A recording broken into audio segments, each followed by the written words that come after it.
Bienvenue. Aujourd'hui, on explore quelque chose d'essentiel mais qu'on oublie souvent, le pouvoir de notre respiration. Hmm. Au-delà de juste nous maintenir en vie, comment elle peut devenir un outil pour l'énergie, la clarté, même notre influence? C'est une excellente question.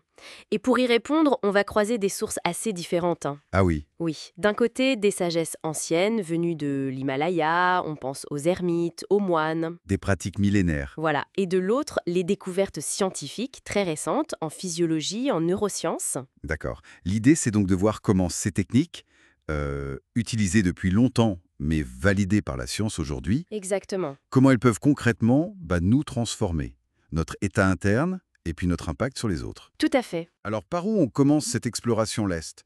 Peut-être par ces fameuses racines anciennes? Oui, c'est une bonne porte d'entrée. Dans ces traditions himalayennes, la respiration, c'était bien plus qu'un réflexe. Hmm, C'était vraiment un outil conscient pour l'endurance d'abord, physique et mentale, dans des conditions extrêmes, on imagine, oui. et aussi pour la régulation des émotions. Il parlait d'une sorte d'alchimie interne, Alchimie interne. oui, où le soufre, le prana, ou rlung dans leur langue, cette énergie vitale faisait le lien entre le corps, l'émotion et la conscience, un tout. Et cette histoire d'influence silencieuse, ça m'intrigue beaucoup. Comment une respiration maîtrisée pouvait calmer un groupe ou donner de l'autorité? Ça paraît presque un peu ésotérique, non? Eh bien moins quand on regarde ce que dit la science aujourd'hui. Ça rejoint ce qu'on appelle la co-régulation neurologique. Mais co-régulation. Oui. Notre système nerveux, en fait, il perçoit et il s'ajuste sans qu'on s'en rende compte à l'état des gens autour. Ah, d'accord. Une personne qui respire calmement, profondément, ça envoie un signal de sécurité et de présence. Et ça se communique. Ça crée ce champ de présence. Donc l'influence est bien réelle, même si elle est subtile. C'est fascinant ce pont entre l'ancien et le moderne. Oui. Et sur le plan physiologique alors? Comment ça marche? Comment la respiration peut avoir un impact si puissant? Les sources insistent sur le CO2. C'est ça qui est étonnant. Exactement, c'est le point contre-intuitif. On pense souvent il faut un max d'oxygène et le moins de CO2 possible parce que c'est un déchet. Mais oui, Sauf que c'est le CO2 qui permet à l'oxygène de se détacher de l'hémoglobine pour aller dans nos cellules, nos tissus, notre cerveau. C'est le fameux effet Bohr. donc pour bien utiliser l'oxygène, Exactement. Il faut que notre corps tolère mieux le CO2. C'est ça la clé. apprendre à tolérer plus de CO2 améliore l'oxygénation réelle en fait. Précisément. Et les bénéfices sont énormes. Les mitochondries, nos petites usines à énergie dans les cellules, fonctionnent mieux. Le cerveau est mieux oxygéné, donc plus de clarté mentale.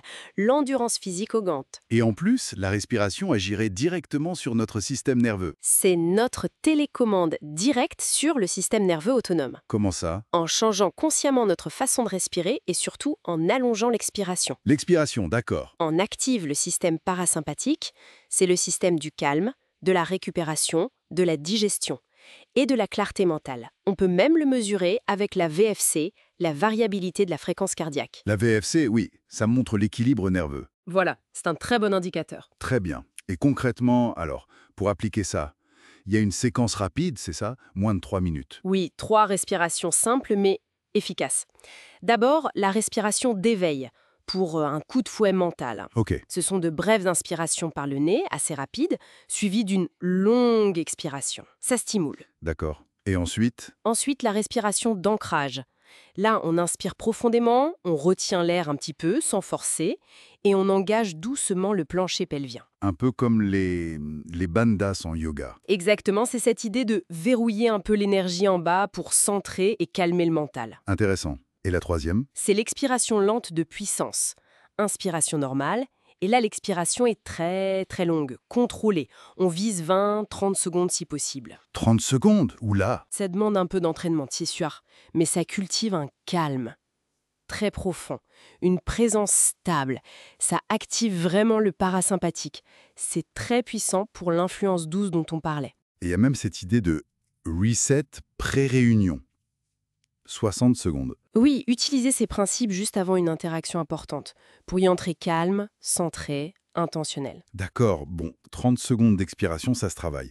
Mais avant de se lancer tête baissée, des précautions? Ah oui, très important. Pour certaines conditions médicales, cœur, épilepsie par exemple, ou pendant la grossesse, il faut l'avis d'un médecin, avant de tester des techniques intenses. Surtout celles avec rétention d'air ou qui jouent sur le CO2. Exactement. Et toujours y aller très progressivement pour éviter les étourdissements ou l'anxiété. Doucement. Et l'aspect psychologique? Oui, la respiration peut faire remonter des émotions. C'est normal. L'idée, ce n'est pas de les bloquer ou de se blinder. C'est plutôt de les accueillir avec plus de ressources intérieures. Il faut vraiment écouter son corps. Si c'est trop fort, on arrête, on revient à une respiration normale. C'est noté. C'est une approche respectueuse. Donc, pour résumer, notre souffle, c'est bien plus qu'un automatisme. Ah oui. C'est un levier incroyable qu'on a tous, là, maintenant, pour gérer notre énergie, nos émotions, notre clarté et même notre présence. Tout à fait. Un potentiel énorme et qui est juste là, sous notre nez, littéralement. C'est vrai. Et pour terminer, peut-être une pensée à méditer. Quelle différence ça ferait dans nos vies, nos choix, nos relations, si on accordait une attention consciente, délibérée à la qualité de notre souffle, ne serait-ce que quelques instants chaque jour? Bonne question. À laisser infuser.